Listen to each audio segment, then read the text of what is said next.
Now, Chinese state media says the US has been throwing groundless accusations over the origins of COVID-19.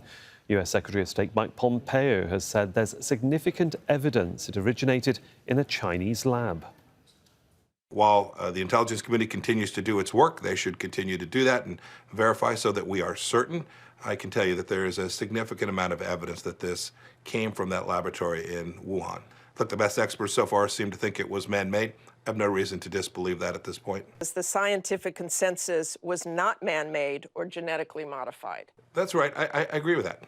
Yeah, I've seen their analysis. I've seen the summary that you saw that was released publicly. I have no reason to doubt that that is accurate at this point. Okay, so just to be clear, you do not think it was man-made or genetically modified? I've seen what the intelligence committee has said. I have no reason to believe that they've got it wrong. Well, Katrina Yu is in Beijing with more on the reaction there to Pompeo's comments.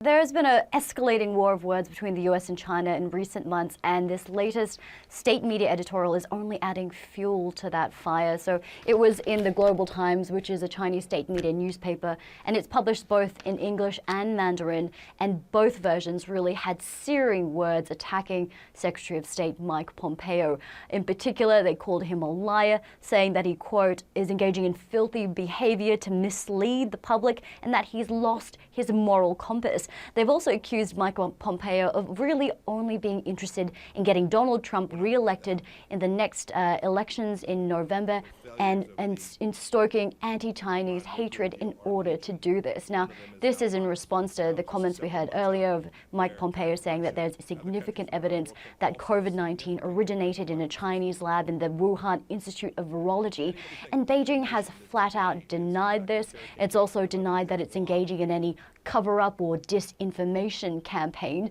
And this editorial is really demanding that Mike Pompeo and his colleagues really produce this evidence that they say that they have. And they just said, look, he's really just engaging, according to state media, in a bluff, in a big bluff, and really just continuing this anti-China smear campaign in order to divert attention from Washington's mishandling of the crisis back home.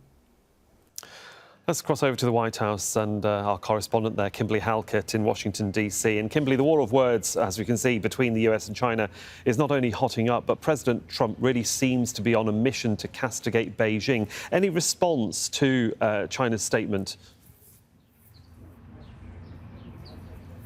Well, the response has echoed a report by the Department of Homeland Security that essentially accuses China of downplaying the threat of COVID-19 in essentially not allowing the world time to prepare adequately as a result. Now, there's no question that the Secretary of State is putting forward this. There is enormous evidence to point the finger towards China in terms of skewering the realities of COVID-19, but at the same time, none of this evidence has been put forward. So the United States is also challenging China to put forward the evidence to the contrary. And of course, we haven't seen that either. And the reason this is getting traction in the United States in terms of the finger pointing towards China by the U.S. president is the fact that this is known to be a government which is authoritarian, which is not transparent.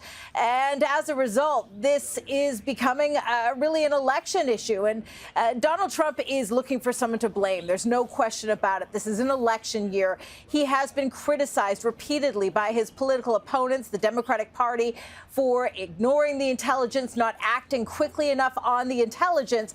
But the reason that the president's finger pointing is getting some traction is the fact that the reality is that people are hurting in the United States. Initially, before the onset of COVID-19, there was historically low unemployment, a very strong economy. All of that has been obliterated. So people are suffering, and they're looking for someone to blame, as well as the president, who's trying to blame someone for the fact that he may not be reelected as a result of this pandemic. So the president is finger pointing, but there are many Americans who are echoing those sentiments because they too are suffering. Well, let's just expand on evidence and economy, because everybody wants to see evidence, but that evidence can be defined as intelligence in the US and therefore classified.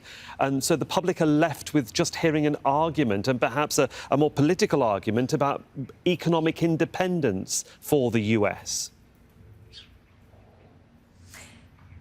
And that's what's really convenient for both sides, not just the United States, but also China. When the argument is that this is classified, this proof or this evidence came out of a classified setting, we can't share this and we can't make this public because this would risk national security, it becomes very easy to manipulate. And so far we've not seen a real push for that evidence because there is that understanding. But I expect that as time goes on, as we get closer and closer to the U.S. election, that will change. Now, already we've seen in some battleground states here in the United States, Michigan being one of them, that there is now an ad being run that is criticizing the U.S. president for his action in the early days with regard to protecting the United States, that he ignored or downplayed the intelligence, that there wasn't a swift enough action to close the borders, given the fact that even though the president points out that he put in place a blocking of travelers from China in late January, that 40,000 people still did come back to the United States. Now, these were in most cases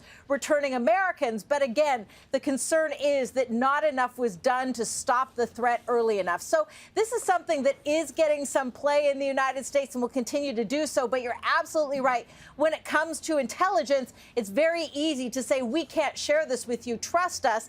And really, it will come down to a referendum on whether Americans believe the president or not come Election Day in November. Indeed. For the update, Kimberly Halkett there, our White House correspondent. Thank you.